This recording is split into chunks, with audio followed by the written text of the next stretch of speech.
Voici comment la drogue détruit les femmes afro-américaines. Ces femmes vivent comme si elles n'étaient plus de ce monde. Elles n'ont plus d'espoir et sont déformées par leur addiction à la drogue. Dans les fissures des métropoles américaines, loin des projecteurs et des promesses du rêve américain, se joue une tragédie silencieuse qui consume plus particulièrement ces enfants oubliés, la communauté noire.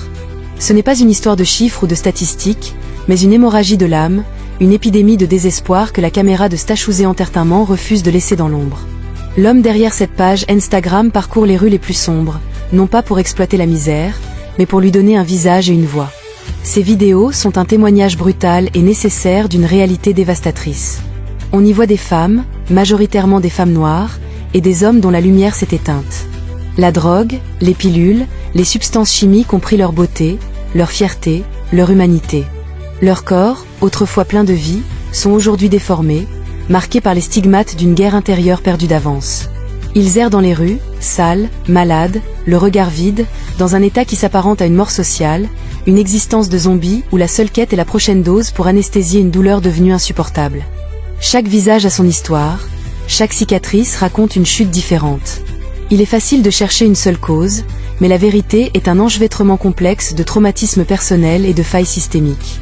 Loin des clichés, la réalité est plus profonde.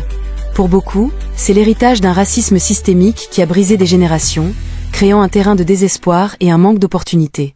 C'est le poids écrasant de devoir être un pilier, une femme noire forte, dans une société qui offre peu de soutien en retour, poussant au silence plutôt qu'à la demande d'aide.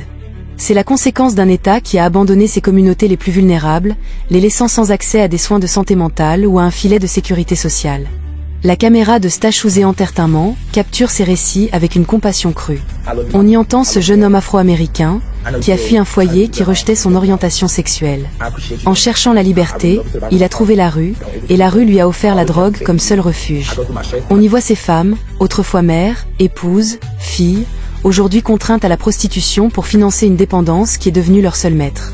Leurs témoignages, livrés d'une voix brisée, sont déchirants.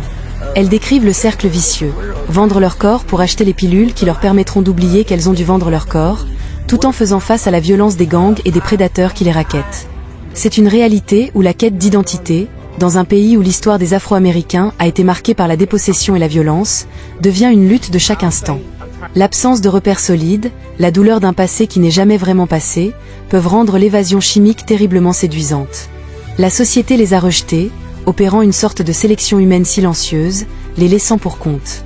Il est facile de juger, de détourner le regard avec dégoût ou peur. Mais la compassion nous commande de voir au-delà de l'apparence. Derrière chaque corps abîmé, il y a l'écho d'une femme qui a aimé, d'un homme qui a rêvé, d'un enfant qui méritait infiniment mieux. Leurs histoires ne sont pas des avertissements pour nous faire peur, mais des appels à l'aide qui déchirent le silence. Si vous-même, en silence, vous luttez contre une dépendance ou un désespoir qui vous ronge, sachez que votre histoire n'est pas une fin en soi. Vous n'êtes pas votre souffrance. Tendre la main, parler à quelqu'un, accepter de l'aide, est le premier et le plus courageux des pas pour réclamer l'âme que la drogue a tenté de vous voler. Votre vie compte. Votre histoire compte. Et elle mérite une fin plus douce que celle offerte par le béton froid de la rue.